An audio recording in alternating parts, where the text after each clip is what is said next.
অনেকগুলো কাজটি অফিসের নিজস্ব ব্যাংক কমিউনিটি ব্যাংকের থেকে আমাদের অভিভাবক বাংলাদেশের সম্মানকে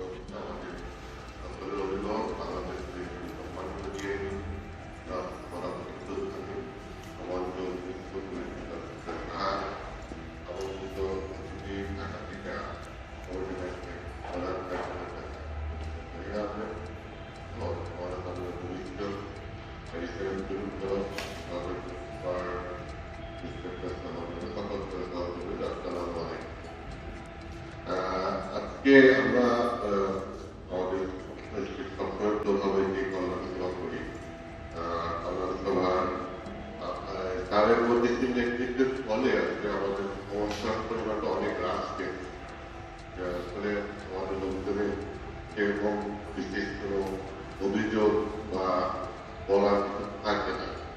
যেহেতু আজকে বলার আগেই সব ধরনের সমস্যাগুলো সমাধান হচ্ছে, সেই জন্য আজকে অনেক কল্যাণ সভায় সদস্যদের মধ্যে থেকে আবার আমরা সভাগুলোর জন্য খুব গর্ব পাই। এটা অত্যন্ত আশাবাদ যে তারা আগে থেকেই চিন্তা করে এবং আমরা যারা তাদের সহযোগী করে কাজ করছি সার্বক্ষণিকভাবে আজকে ছোট জায়গা হওয়ার যেটা হয় যে আমরা সবকিছু সমাধান করছি, সেটা সবাই মিলে বেশ ভালো আছে বলেই সবার হয়। উদ্বোধন অনুষ্ঠান সেটি অত্যন্ত সুন্দরভাবে হয়েছে। এটি হচ্ছে বাংলাদেশ পুলিশের দীর্ঘদিনের একটি স্বপ্নের বাস্তবায়ন। আজকের এই পুলিশ আগে 20 বছর 25 বছর আগে পুলিশ ছিল অনেক ব্যতিক্রম ধরনের পুলিশ, অনেক আধুনিক পুলিশ, অনেক জনবান্ধব পুলিশ, আরো বহুদূর এগিয়ে যেতে হবে, দুর্নীতিমুক্ত হতে হবে, সে কথা ছিল অর্থনৈতিকভাবে স্বাবলম্বী হতে হবে। তারই একটি উপাদান হচ্ছে ব্যাংক। বাংলাদেশ সেনাবাহিনী অনেক আগে ট্রাস্টেড করেছে, ইতিপূর্বে বিজিবি সীমান্ত ব্যাংক করেছে, যদি ওদের কম টাকা হয়েছে, তবে অল্প স্বল্প সময়ে 1 বছরেরও কম সময়ে বা 1 বছরের বেশি সময়ে 136টি এটিএম বুথ করতে পারা এবং দেশের প্রত্যন্ত পাহাড়ি পার্বত্য এলাকার শহর এটি অবশ্যই একটি বিরাট গৌরবের এবং অত্যন্ত ব্যাংকের প্রতি শুভেচ্ছা রইল, শুভকামনা রইল। আমরা সবাই ভালো থাকবো এবং সার্বিকভাবে সকল সময় তার সহযোগিতা আরো বেশি প্রসারিত হতো। এই বলে আমি আমার বক্তব্য সবাইকে ধন্যবাদ। আসসালামু আলাইকুম।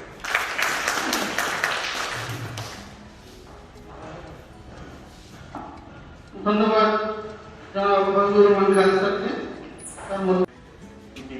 খুলনা বুথ উদ্বোধন অনুষ্ঠানে উচ্চাসে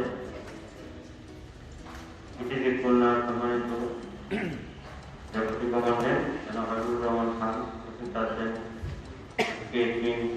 উত্তর সাহা ও কমিউনিটি ব্যাংকের ঢাকা থেকে আগত সম্মানিত প্রতিনিধি ও কমিউনিটি ব্যাংকের স্থানীয় প্রতিনিধি ও উপস্থিত অন্যান্য সহকর্মীবৃন্দ, আসসালামু আলাইকুম। আজকে আমাদের কল্যাণ করার পাশাপাশি একটি আনন্দের বিষয় যে আমরা আমাদের কমিউনিটি ব্যাংকের বুথ আমাদের কৃষিতে খুলনার অভ্যন্তরে আমরা উদ্বোধন করেছি। কিছুক্ষণ আগে আমরা সবাই মিলে উদ্বোধন করেছি।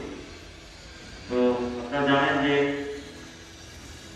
বাংলাদেশ পুলিশ প্রায় 2 লক্ষের উপরে সদস্য।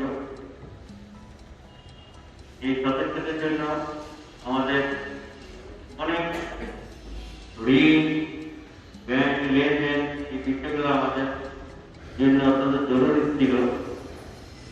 যেহেতু হলো আমাদেরই পর্যায়ে আমরা কমিউনিটি ব্যাংক প্রতিষ্ঠা করতে পেরেছি এবং এই কমিউনিটি ব্যাংকের যে সুবিধাসমূহ আছে আমরা সবাই সুবিধা ভোগ করছি, আমরা ঋণ নিতে পারছি, আমরা আমাদের অ্যাকাউন্ট নিরাপদ রাখতে পারছি, সবই আমরা করতে পারছি।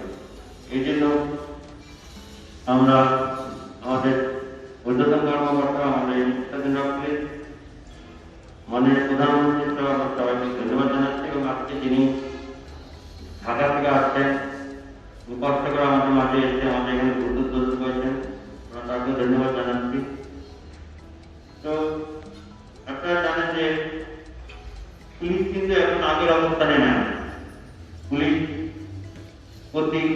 অনেক প্রগতি হচ্ছে, পুলিশের উন্নতি হচ্ছে, পুলিশ অনেক ভাবমূর্তি অনেক উচ্চতায় চলে যাচ্ছে। পাশাপাশি পুলিশের যে কল্যাণ এবং পুলিশের যে সেন্সিটিভিটি সব দিক থেকে বৃদ্ধি পাচ্ছে। আপনারা জানেন যে মাননীয় inspector general doctor Birendra Ahmed member মহোদয় ইন্সপেক্টর জেনারেল দায়িত্বভার গ্রহণ করার পর থেকে পুলিশের সর্বক্ষেত্রে বড় ধরনের পরিবর্তন আসছে। আজকে আমাদের কমিউনিটি ব্যাংকের উদ্বোধন করলাম, সেজন্য আমাদের এখানে আসছে। আপনাদের সবাইকে কামনা করি আপনারা এখন কিন্তু স্পেশাল আপনারা ভাবতে না কোনো স্পেশাল মেসেজে আমরা মাস্ক খুলে নিতে পারি, কিন্তু আপনার মাস্ক অবশ্যই সবসময় গণনাতে স্পেস হয় না, গণনা হয় বা এবং কিছুটা কমতে দিকে শেষ কিন্তু হয় না। অর্থাৎ নিজের স্বাস্থ্য নিজের আপনার শরীর এবং আপনার স্বাস্থ্যবিধি এগুলো আপনাকে মেনে চলতে হবে। কারণ আপনি যদি কোনো কারণে অসুস্থ হন সেটা কিন্তু আপনি সফর করবেন, আপনার পরিবার সফর করবে। আর করোনা যাদের হয় তাদের কিন্তু পোস্ট করোনা কিন্তু করোনা দেখা যায়। এই ক্ষেত্রে আপনারা নিজেদের কাছে নিজেরা সচেতন থাকবেন এবং যে স্বাস্থ্যবিধির যে নিয়ম সেটা আপনার মানতে হবে। আপনি একটু এতটুকু এটা ভাবলে চলবে না যে ওরা করোনা শেষ হয়ে গেছে, তা কখনই ভাববেন না। যখন টিকা আসবে, টিকা দেওয়ার পর যারা অভিজ্ঞ এবং এক্সপার্ট তাদের অনুমোদন টিকা দেওয়ার পর আপনাকে মাস্ক ব্যবহার করতে হবে এবং যে স্যানিটাইজেশন যেটা নিয়ম আপনার স্যানিটাইজ করা হাত ধোয়া এই কাজটা আপনার করবেন। কারণ যদি এখনো আমাদের এখানে করোনা মুক্ত আছে এবং আমি চাই যে আমরা যতদিন এখানে থাকি সবাই সুস্থ থাকবো এবং করোনা মুক্ত থাকবো এবং করোনার যে স্বাস্থ্যবিধি বিধানগুলো আছে সেগুলো আমরা মেনে চলবো। আর আপনাদের যে কল্যাণ করার ক্ষেত্রে আমাদের পক্ষ থেকে আমরা যখনই সুযোগ পাই আপনাদের কল্যাণ আমরা করছি। আর আপনাদের যদি কারো যদি কোনো ব্যক্তিগত বা কোনো সমস্যা থাকে সেক্ষেত্রে অবশ্যই আমাদের স্টেশন আছে আমরা এসে আপনারা বলতে পারেন। তো আজকে এই অনুষ্ঠান সবাইকে ধন্যবাদ জানিয়ে আমার বক্তব্য এখানে শেষ করছি। আর আমাদের যে অতিথি আসছেন আমি তাকে আবার ধন্যবাদ জানিয়ে আমি সবাই সুস্বাস্থ্য কামনা করে আমার বক্তব্য এখানে শেষ করছি। বাংলাদেশ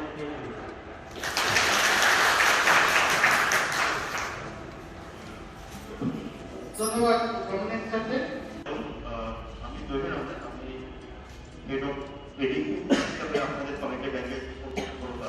আমি ঢাকা থেকে কালকে আসলাম।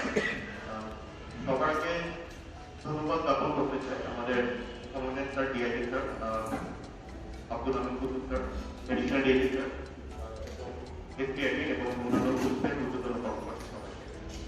আপনারা সবাই জানেন, অলরেডি আগে বক্তব্য বলে গেছেন যে কমিউনিটি ব্যাংক আমাদের সবার এবং এটা গত বছর ঠিক আগের বছর আপনার 11 সেপ্টেম্বর যাত্রা শুরু করে এবং আমাদের এমডি স্যার শুরু থেকে ব্যাংকের সাথে কাজ করছেন এবং আমি কিছু তথ্য আপনাদের সাথে শেয়ার করতে চাই। যেহেতু আপনাদের বেতনের টাকা থেকে কিন্তু ব্যাংকটা যত্ন এবং আপনারা প্রত্যেকটা প্রতিষ্ঠান সদস্যরাই কিন্তু ব্যাংকের জন্য কন্ট্রিবিউট করছে।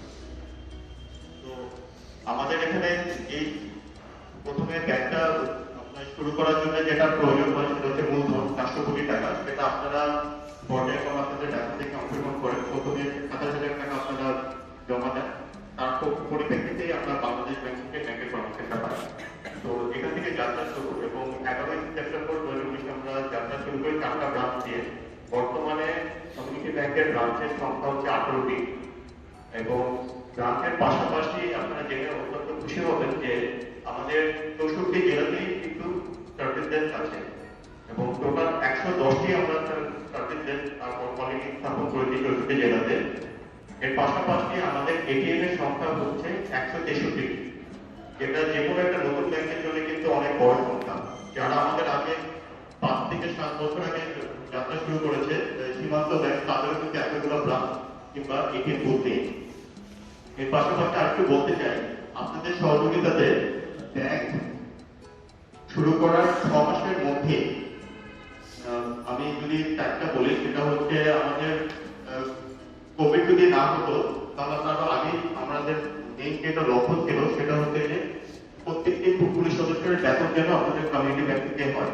সেটা আমরা জুলাই মাসের মধ্যেই 2020 জুলাই মাসের মধ্যেই কিন্তু আমরা টার্গেটটা অ্যাচিভ করে ফেলি। তো 2 লক্ষ পুলিশ সদস্যের মোটামুটি সবারই বেতন আগে কমিটি ব্যাংকের মাধ্যমে হচ্ছে। এর পাশাপাশি যদি বলতে চাই সেটা হচ্ছে কমিটি ব্যাংক একটি আধুনিক ব্যাংক। আমাদের এমডি স্যার সবসময় ব্যাংকের কল্যাণে চিন্তা করছেন এবং পুলিশের আমাদের অন্যান্য আইজিপি স্যারের গাইডলাইন অনুসারে কিন্তু আমরা ব্যাংকটা পরিচালনা করছি। তিনি আমাদের ব্যাংকের চেয়ারম্যান। তো আমাদের ব্যাংকের শুরু থেকে একটা স্পেশাল এই সাইটটা আপনারা সবাই অবগত করতে পারেন, সেটা হচ্ছে আমাদের কমিটি ক্যাশ অ্যাপ। আমরা শুরু থেকে কিন্তু আমরা শুধু ব্যাংকের এটিএম ব্রাঞ্চ পাশাপাশি অ্যাপের মাধ্যমে কিন্তু লেনদেন যারা করতে পারেন সেটা আমরা নিশ্চিত করেছি। এখানে বলা বাহুল্য যে কমিউনিকেশনের মাধ্যমে যারা সবাই ইউজ করছেন, আমি একটু কি দেখতে পেলে হাত তুলে দিয়ে বলবেন কমিউনিকেশন অ্যাপ কতজন ইউজ করেন? আচ্ছা, এই অ্যাপের যে সুফলটা আছে সেটা হচ্ছে যে যেহেতু আমরা শুরু থেকে জানি যে পুলিশ সদস্যরা কিন্তু আর্মি কিংবা বিডিআর এর মতো একটা কনসেন্ট্রেটেড জায়গাতে থাকে না। তারা 64 জেলাতে 700 থানাতে কিন্তু বিচরণ করছে এবং উপজেলা থানা ওয়ার্ডের সংস্থানে আছে। তো ব্যাংকের পক্ষে কিন্তু এতগুলো ব্রাঞ্চ একসাথে চালু করা সম্ভব যেটা আপনারা জানেন। তো কমিটি ক্যাশ অ্যাপের মাধ্যমে সবচেয়ে বেশি বেনিফিট যেটা আপনারা মোবাইলে টপ আপ করতে পারছেন, যেটাকে ফ্লেক্সিবল বলি, পাশাপাশি বিকাশ, রকেট এবং রিসেন্টলি আমরা নগদের মধ্যে অ্যাকাউন্টে টাকা ট্রান্সফার করতে পারবেন। তো সেখানে যেটা বেনিফিট আমি বলতে চাই সেটা হচ্ছে যে আপনারা যারা কমিটি ক্যাশ অ্যাপ ইউজ করছেন না, আমি অনুরোধ করবো যে আপনারা অ্যাপটা ইউজ করেন। আপনারা যদি বাড়িতে টাকা পাঠাতে চান, আপনার কিন্তু এটিএম থেকে টাকা তোলার প্রয়োজন নেই। সরাসরি অ্যাপের মাধ্যমে কিন্তু আপনি আপনার দেশের বাড়িতে ভাবির কাছে কিংবা বাবা মার কাছে কিন্তু টাকাটা পৌঁছে দিতে পারবেন। তো সেই ক্ষেত্রে টাকাটা তুলে বিকাশ এজেন্টের কাছে যাওয়ার কোনো প্রয়োজন নেই। তো আপনি অ্যাপের মাধ্যমে এই সকল আধুনিক প্রযুক্তি সুবিধা কিন্তু আপনারা একবারে নিমিষে পেয়ে যাচ্ছেন। 24 ঘন্টা দিন রাত কিছু আপনারা টাকা ট্রান্সফার করতে পারবেন। পাশাপাশি আপনার ব্যালেন্স কত টাকা কাটলো যাবতীয় হিসাব কিন্তু আপনি অ্যাপের মাধ্যমে জানতে পারবেন। এর পাশাপাশি আমাদের যে ডেবিট কার্ড আমরা দিয়েছি, ডেবিট কার্ড কিন্তু শুধু আমাদের এটিএম না, যে কোনো এটিএম এ কাজ করবে। তো সেই ক্ষেত্রে আপনার ওই লিমিটেশনটা নেই যে শুধুমাত্র আমার এটিএম থেকেই খুঁজে টাকা বের করতে হবে। আপনারা অন্যান্য যে কোনো ব্যাংকেরই এটিএম খুঁজে কিন্তু আপনারা আমাদের ডেবিট কার্ডটা ব্যবহার করতে পারবেন। এর পাশাপাশি লোন নিয়ে তো সবাই কম বেশি জানেন। লোন এখানে কজন অ্যাপ্লাই করতে এবং পেয়েছে একটু হাত তুলবেন কেন? লোন আপনারা পেয়েছেন? আচ্ছা, তো আমরা চেষ্টা করছি, আমাদের একটা কমিটমেন্ট ছিল যে গত বছর 31শে ডিসেম্বরের মধ্যে আমরা যেন 2 লক্ষের মধ্যে 30,000 পুলিশ সদস্যের জন্য লোনটা আমরা দিতে পারি, কারণ লোনের একটা বিপুল চাহিদা আপনারা সবাই জানেন। তো সেই লক্ষ্য আমরা অর্জন করেছি। আমরা 31শে ডিসেম্বরের মধ্যে আমরা 30,000 পুলিশ সদস্যকে লোন দিতে সক্ষম হয়েছি। এবং আরেকটি যেটা বলবো, ধন্যবাদ, আরেকটি যেটা বলবো ডিপিএস। আমরা সবাই জানি যে আমারও একটু অভিজ্ঞতা আছে পুলিশের সাথে কাজ করার, প্রাথমিক পুলিশেরই সন্তান। তো আমি ছোটবেলা থেকে দেখেছি যে একটা সঞ্চয় প্রবণতা সবসময় আছে আপনাদের। তো আমাদের একটা ডিপিএসও আছে। ডিপিএস এর সংখ্যা আমাদের প্রায় 12,000-এর মতো কমপ্লিট আমরা করে ফেলেছি অলরেডি পুলিশ সদস্য। তো আমি রিকোয়েস্ট করবো আপনারা যারা সঞ্চয় করতে চান কিছুটা টাকা আপনারা আপনার ব্যাংকে ইনভেস্ট করতে পারেন। আমাদের এখানে বাকি সূত্ররা আপনাদের সাথে কাজ করছেন। তো আপনারা যে কোনো সময় লোন কিংবা যে কোনো সহযোগিতার জন্য আপনারা ওনার সাথে যোগাযোগ করতে পারেন। আমাদের খুলনাতে একটা ব্রাঞ্চও হয়েছে, সেখানে আপনারা সম্পূর্ণ ব্যাংকিং সেবা পাবেন। তো আমি আর আমার বক্তব্যটা দীর্ঘায়িত করবো না। এখন আমি যদি পারমিশন দেয় আমি কয়েকটা প্রশ্ন নিব যে ব্যাংক সংক্রান্ত আপনাদের যে কোনো কোয়েরি, যে কোনো প্রশ্ন থাকলে আপনারা করতে পারেন। আমি আছি আপনাদের প্রশ্ন উত্তর দেওয়ার জন্য।